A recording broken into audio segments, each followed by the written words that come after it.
మీ business ను develop చేసుకోవాలి అనుకుంటున్నారా? మీ పరపతిని పెంచుకోవాలి అనుకుంటున్నారా? అయితే ఓకే టీవీ ద్వారా L band, Aston band ad, scrolling ad, ad with voice overs, logo bug, video ads ద్వారా మీ యాడ్స్ ను పబ్లిష్ చేసుకోండి.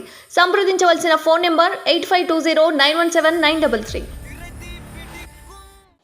సార్ ఫైనల్గా ఇప్పుడు కాంగ్రెస్ ఎగ్జిక్యూట్ చేసినటువంటి 6 గ్యారంటీస్ మీద చాలా ఎలిగేషన్స్ అంటే గ్రౌండ్లో కొన్ని గొడవలు అవుతున్నాయి. చాలామంది రైతు బంధు రాలే, రైతు రుణమాఫీ ఇట్లా 9వ తారీఖు రాగానే అట్లా రుణమాఫీ చేస్తామని చెప్పింది రేవంత్ రెడ్డి, బట్ కాలేదు అని చెప్పి చాలామంది ఇబ్బంది పడుతున్నట్టు తెలుస్తోంది. అంతకుముందు మేనిఫెస్టోలోనేమో వైట్ కార్డ్ అవసరం లే, రేషన్ కార్డ్ అవసరం లే అని చెప్పారు. ఇప్పుడు కొత్తగా మళ్ళీ అన్ని కండిషన్స్ రేషన్ కార్డు కావాలి, వైట్ కార్డు కావాలి అంటున్నారు. ఒక ఎమ్మెల్యేగా మీ కామారెడ్డి ప్రజలు ఏమన్నా మీ దృష్టికి తీసుకొచ్చిందా? సో ఏ రకంగా చూడొచ్చు 6 గ్యారంటీస్ ని మీరేం చెప్తారు? మా అప్లికేషన్స్ అధికారులు తీసుకుంటున్నారు, ప్రజలు ఇస్తున్నారు. ఇప్పుడు దాంట్లో ఏం ఏలు పెట్టదలుచుకోలేదు కాబట్టి నేనేం అటెండ్ కాలేదు, ఇంకా పోలేదు. అంటే మొన్న అమిత్ షా గారి మీటింగ్ ఉండే, నిన్న ఒకటి ఉండే, ఇవాళ ఉంది, రేపు ఎల్లుండి రామతీర్థ క్షేత్ర ఉంది. దీంతో పార్టీ పరంగా సెంట్రల్ గవర్నమెంట్ పరంగా బిజీ అయినాం. కానీ లోకల్లో ఇన్వాల్వ్ కావాల్సిందే, చూడాల్సిందే. ప్రజలకు 6 నెలల వరకు సమయం ఉంటుంది. నేను కూడా రిక్వెస్ట్ చేస్తున్నాను. ప్రభుత్వం కొత్తగా వచ్చింది, ప్రయత్నం చేస్తున్నది. ప్రతిఫలం ఏమొస్తుంది అనేది వేచి ఉండాలి. కానీ ఆగమాగం చేసి మాట్లాడి నెల లోపలనే అంత చేంజ్ కావాలా, రాత్రికి రాత్రి అన్ని లేచిపోవాలంటే సినిమాల బండ్లు లేచిపోయినట్టు బాంబులకు లేవమ్మా, అట్లా కుదరదు. జనం కూడా అర్థం చేసుకోవాలి. పడ్రాని వాళ్ళు 10 మంది మాట్లాడుతున్నారు. నేను కూడా ప్రతిపక్ష పార్టీ, నాకు కూడా మాట్లాడొస్తుంది. కానీ అలా మాట్లాడడం కరెక్ట్ కాదు. ఒక 6 నెలలు సమయం ఇవ్వాలా. ఏం చేస్తారు, వాళ్ళ లెక్కలేంటి, అధికారులు ఏం చెప్తారు, ఎట్లా ప్రమోట్ చేసుకోగలుగుతారు, ఎట్లా స్కీమ్లను ఇంప్లిమెంట్ చేయగలుగుతారు, ఇన్కమ్ జనరేట్ ఎట్లా అవుతుంది, అసలు ఫ్యూచర్ ఇన్కమ్ జనరేట్కు ఏమైనా ప్రొజెక్షన్ ఉందా, 1 ఇయర్కి ఎంత, 2nd ఇయర్కి ఎంత, 3rd, 4th, 5th ఏమైనా ప్లానింగ్ ఉందా, మరి ఉన్నాయి మైనస్లు ఉంది అని అంటున్నారు, మరి ప్లస్లకి ఎట్లా తీసుకొస్తారు, తెచ్చినాక స్కీమ్లను ఎట్లా ఇంప్లిమెంట్ చేస్తారు. It's take time process. అసలు కనీసం టైము ఇవ్వకుండా అయిపోయింది, నువ్వు మొన్న అన్నావు, ఆ తారీఖు చెప్పినావు, వాళ్ళే అన్నారు కదా సార్ 9వ తారీఖు చూడండి మీరు. వాళ్ళకు రాజకీయంగా పదవులకు రావాలని వాళ్ళు అనొచ్చు, మరీ మూర్ఖంగా అవతల కూడా మాట్లాడద్దు కదా. సరే వాళ్ళు అంటే అన్నారు, అధికారం కోసం అన్నారు, దానికి ప్రజలు సమాధానం చెప్తారు. కానీ ఒక ప్రతిపక్ష బాధ్యత నిర్మాణాత్మకంగా ఉండాలంటే నువ్వు కనీసం ఆలోచించాలి కదా. ఒక 6 నెలలు వెయిట్ చేయి, 180 రోజులు, 180 days. ఏముంది, ఎంతసేపు అండి 180 రోజులు?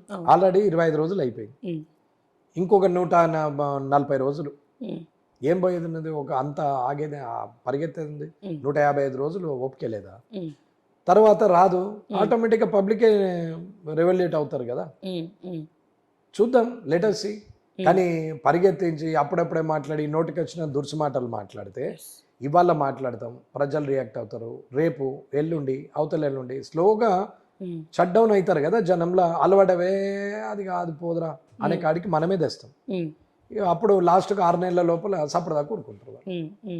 And sir last but not least, మాకు వచ్చిన ఇన్ఫర్మేషన్ ప్రకారం మిమ్మల్ని బీజేపీ అధ్యక్ష పదవి మీకు ఇవ్వాలని చెప్పి డిస్కషన్స్ నడుస్తున్నాయి అని చెప్పి మాకు తెలిసింది, మా దృష్టికి వచ్చింది. సో ఏ రకంగా చూడొచ్చు, ఇది వాస్తవమేనా? నిజంగా ఒకవేళ వాళ్ళు ఇస్తే రెడీగా మీరు ఉన్నారా తీసుకోవడానికి? దానికి కారణం కేవలం వాళ్ళు మాట్లాడుతున్నది తెలియదు. కిషన్ రెడ్డి గారును తీసేయాలనే ఆలోచన అధిష్టానం ఉంటుందని నేను అనుకోను. ఇంకోరిని తెచ్చిపెట్టి ఇప్పుడు చేసేది కూడా ఏమీ లేదు. అమ్మా, అనుకుంటున్నారు అనేది వాదన కావచ్చు, అది నాకైతే తెలియదు. ఇక అది పోతే రెండో ప్రశ్న, మీరు ఇస్తే చేస్తారా అంటే ఎవరికైనా చేయాలనే ఉంటుంది, ఎదగాలనే ఉంటుంది. కానీ అది మనం అర్హులమా కాదా అనేది కూడా మనం చూసుకోవాలి. ఒకవేళ చెయ్యాలని ఉంది అని అనుకుంటే ఏం చేస్తావు అనే ప్రశ్నను మనమే వేసుకోవాలి.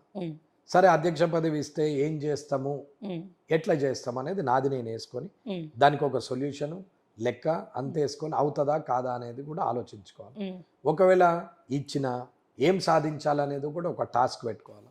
ఇవన్నిటికీ ఒక గ్రూప్ ఉండాలా, చాలా మంది టీం వర్క్ ఉండాలా, పార్టీ ఆదేశం ఉండాలా, కింది స్థాయిలో ఆకర్షణ ఉండాలా, ఎన్నో రకాల ఈక్వేషన్స్ కలిస్తే అది సక్సెస్ అవుతాం. అప్పుడు కూడా కానీ రాత్రికి రాత్రి అవుతున్నామంటే పొద్దున్న లేచి దండలు వేసుకుంటా అంటే ఏం లాభం, దానివల్ల వచ్చేదేమో. అప్పుడు కూడా ఇలాగే ఉంటారా? ఎందుకంటే ఇప్పటికే చాలా మంది ఏమంటున్నారంటే గెలిచిన తర్వాత కొంచెం అహంకారం ఇట్లా పెరిగినట్టు అనిపిస్తుంది. వెంకటరెడ్డి గారి అధ్యక్షుడు అయిన తర్వాత కూడా ఇట్లాగే ఉంటారు ఒకవేళ మీకు పదవి? నా దగ్గరికి వచ్చి మాట్లాడక ముందు మీ ఆలోచనకు నాతో వచ్చి మాట్లాడిన ఆలోచనకు 100% వేరియేషన్ ఉంటుంది అని చెప్తున్నా. మీ గురించే చెప్తున్నా, బయట వ్యక్తులు కాదు. ఏ ప్రజలైనా ఒక్కసారి నాతో మాట్లాడితే నా గుణం అర్థమవుతుంది, నా క్యారెక్టర్ అర్థమవుతుంది. నాతోని మాట్లాడకుండా దూరం నుంచే ఊహించుకున్న వాళ్ళకు నేను సమాధానం చెప్పలేను. కాబట్టి నా దగ్గరికి వస్తే నేను ఎట్లుంటా అనేది నా దగ్గరికి వచ్చిన వాళ్ళకి అర్థమవుతుంది.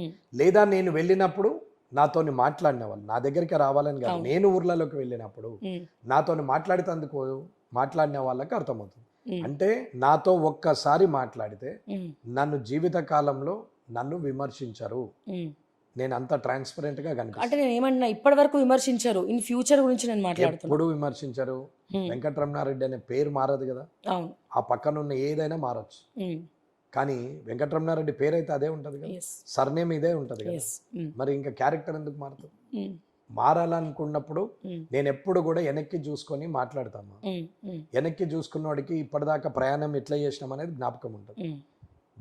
గతకాలం భూతకాలం చూసుకుంటే వర్తమానం ఏమేదో తెలుస్తుంది, భవిష్యత్తులో ఏం చేయాలని అర్థమవుతుంది. ఒక ఎమ్మెల్యేగా మీరు కాంగ్రెస్ పార్టీకి ఇచ్చే సూచన ఏంటి ప్రస్తుత గవర్నమెంట్కి అండ్ పబ్లిక్కి కూడా ఏం చెప్తారు ఫైనల్గా? ప్రజలకైనా ప్రభుత్వానికైనా ఒకటే చెప్పేది, ప్రజలు నమ్మిర్రు, మిమ్మల్ని ఎలక్ట్ చేసిర్రు, మీరు నమ్మకం ఉండాలి. నన్ను ఎట్లయితే కామారెడ్డి ప్రజలు నమ్మిర్రో, ఏది నమ్మి నన్ను ఎలక్ట్ చేసిరో దానికి అనుగుణంగా నేను ఎట్లుండాలో అదే పద్ధతిలో మిమ్మల్ని నమ్మి ఎలక్ట్ చేసినటువంటి ఈ తెలంగాణ ప్రజలకు మీరు ఎట్లుండాలనేది నిర్ణయించుకోండి. తిరిగి గత ప్రభుత్వం లాగా మాటల మందమైతే ఇబ్బందుల పాలవుతారో 5 సంవత్సరాలే ఉంటుంది అని చెప్తున్నాను. కాబట్టి ఇప్పుడున్నటువంటి వారు ఎంతసేపు అవతలి వ్యక్తిని ముంచేసిండు, అయిపోయింది, తెలంగాణను దోచేసిరు, తెలంగాణ చేతుల చిప్ప చేయలబెట్టిరు అని చెప్పుకుంటా తిరిగే కన్నా ఈ చిప్ప నిండా మళ్ళీ ఎట్లా బంగారం నింపుతారు?